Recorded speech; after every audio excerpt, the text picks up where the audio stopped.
Hello प्यारे बच्चों, आप सभी का स्वागत है हमारे आपके प्यारी सी चैनल मैथ शिक्षक में। आज हम लोग ये रियल नंबर चैप्टर का एक्सरसाइज 1.4 के क्वेश्चन नंबर 2 करने जा रहे हैं, जिसमें देखो आप मैं सिक्स्थ सम से ही स्टार्ट कर रहा हूँ। क्यों?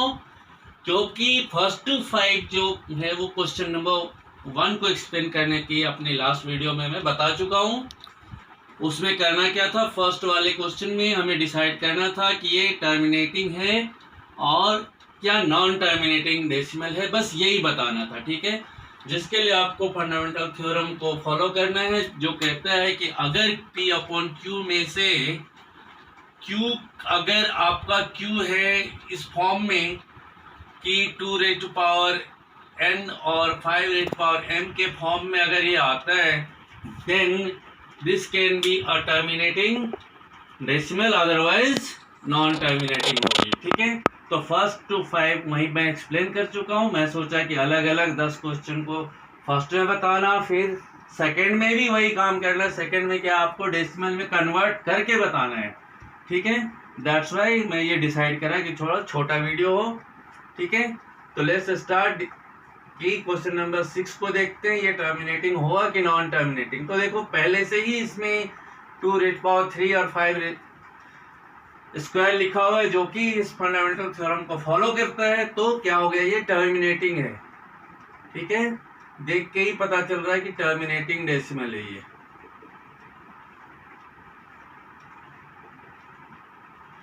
अब ये बताओ कि ये टर्मिनेटिंग होगा कि नहीं। इस फॉर्म में तो नहीं है, एक्स्ट्रा एक अलग नंबर है इसमें 7, इसलिए ये हो गया नॉन टर्मिनेटिंग।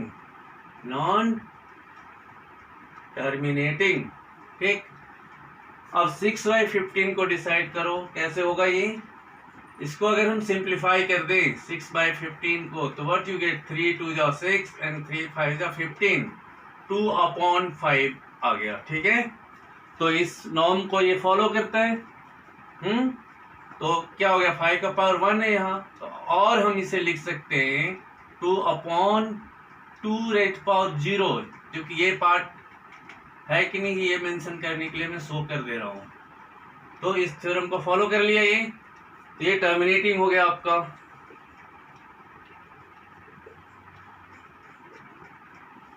नेक्स्ट 35/50 को देखते हैं, सिंप्लीफाई कर लो इसे भी आप। तो क्या होगा ये 35/50, 5 7 जा 35, 5 10 जा 50, 7/10। 10 can be written as 2 into 5। ठीक, तो इस रूल को फॉलो कर रहा है ये भी। तो ये हो गया terminating.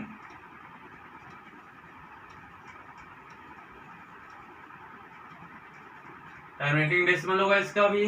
Next let's see this one, 7 7 7 11 जा 7 3 जा, ये 30 हो गया। 30 को अगर आप फैक्टराइज करो तो क्या हो जाएगा, ये 11/2 into 3 into 5। ठीक है, तो देखो 2 और 5, other than 2 and 5 there is number 3 here that does not follow this norms of fundamental theorem to express a number into decimal which is terminating and non terminating। ठीक है, तो ये हो गया नॉन टर्मिनेटिंग। तो क्वेश्चन नंबर 1 का देखो आप सारा पार्ट सॉल्व हो गया। हम देखते हैं कि अब इसे डेसिमल में कन्वर्ट करना है कैसे। अब क्वेश्चन नंबर 2 का पार्ट एक्चुअली स्टार्ट हो रहा है। फर्स्ट पार्ट सारा कंप्लीट हो गया। तो 23/2 rays power 3 into 5 rays power 2 है। ठीक है, तो देखो यहाँ पर जिसकी भी पावर बड़ी होगी उसके बराबर करना है जिसकी पावर कम हो। ठीक है, मेरे कहने का मतलब ये हुआ कि 23/2 क्यूब है, तो how will you make 5 also cube. तो यहाँ पर एक एडिशनल 5 से ये मल्टीप्लाई होगा। That should be multiplied above also with numerator also। ठीक, तो ये हो गया मल्टीप्लाई करके 115, नीचे आपका हो गया 2 into 5 रेज़ पावर 3। ठीक है, क्यूब बन गया, होल क्यूब। ये 3 था और ये भी 3 में बन गया, तो 115 अपॉन टोटल 10 का 10 क्यूब हो गया। दैट मीन्स डेसिमल में आपका लिखने के लिए क्या करना होगा आपको, 3 जीरो यहाँ पे, 1 2 3, ये डेसिमल में कन्वर्ट हो गया। देखो यहाँ पर आके खत्म हो गई, क्योंकि ये टर्मिनेटिंग था। इसे करने की जरूरत नहीं है, इसे करना है फिर तो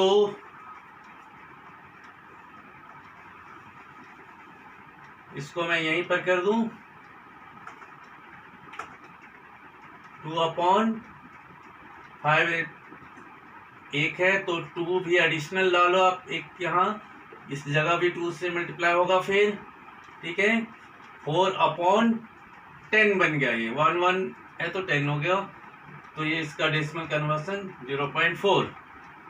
लाइकवाइज इसी तरह से अगर इसे करते हो आप, तो ये तो पहले ही 10 है, इसके नीचे इसे चेंज करने की जरूरत भी नहीं हो है, तो ये होगा 0.7, ठीक है।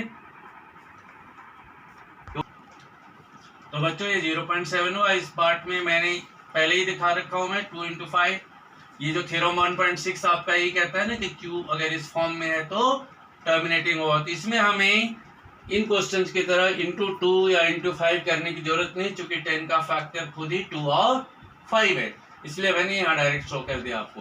अब रह गई बात इसकी, ये नॉन टर्मिनेटिंग था तो इससे हमें डेसिमल में कन्वर्ट करने की जरूरत नहीं है, चूंकि आप डिवाइड करते जाओगे तो टर्मिनेट होगा ही नहीं, ठीक है। रिपीटिंग आएगी, नॉन रिपीटिंग आएगी, वो आप देख सकते हैं डिवाइड करके। तो हम करेंगे अब question number 3। But meanwhile I would like to request you कि लाइक सब्सक्राइब जरूर करें और हर क्वेश्चंस को अच्छी तरह प्रैक्टिस जरूर करें, 2 बार 3 बार 4 बार, ठीक है। जितनी प्रैक्टिस उतनी परफेक्शन।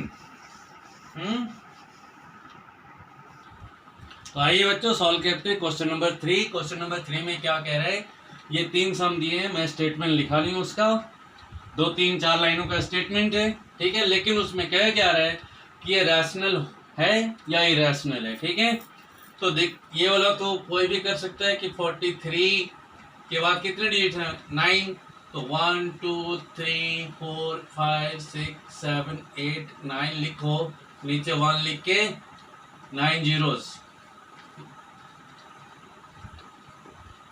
9 जीरो हो गए। तो अब देखो ये P/Q के फॉर्म में चेंज हो चुका है, तो ये रैशनल नंबर है, ठीक है।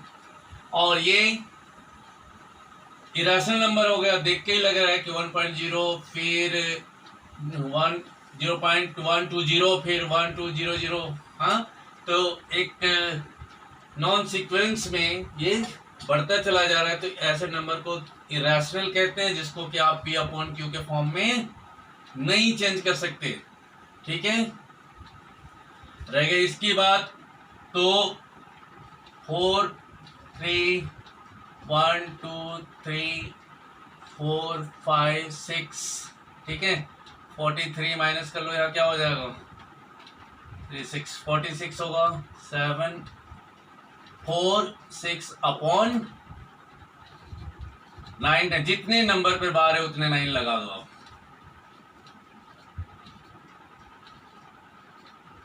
ये मैं इस तरह से किया बच्चों कि जैसे इसको 9th में तो आप लोग अच्छी तरह से पढ़ चुके इस चीज को, लेकिन एक ट्रिक भी है कि जितने नंबर पे बार है उसके आगे से जितने पे बार नहीं है वो इसके पार्ट में एंड के पार्ट की तरफ से माइनस कर लो, बाकी लिख के, और जितने पे ये लाइन ड्रॉ की है उतनी 9 लगा दो, ये ट्रिक होता है, ठीक है।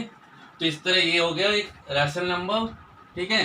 बट रिपीटिंग है, ये नॉन टर्मिनेटिंग रिपीटिंग है तो रैशनल में चेंज हो गया, ये तो टर्मिनेटिंग था तो रैशनल में चेंज हो गया, और ये इरेशनल है। इस तरह हमारा आज चैप्टर 1 कंप्लीट हो गया। मिलते हैं अगले वीडियो में, टिल देन मेहनत करते रहें, ठीक है। लाइक और सब्सक्राइब जरूर करें। Before I say bye, I will again advise you stay motivated, keep learning, मेहनत करते रहे, मेहनत का कोई भी सब ऑप्शन और नहीं है।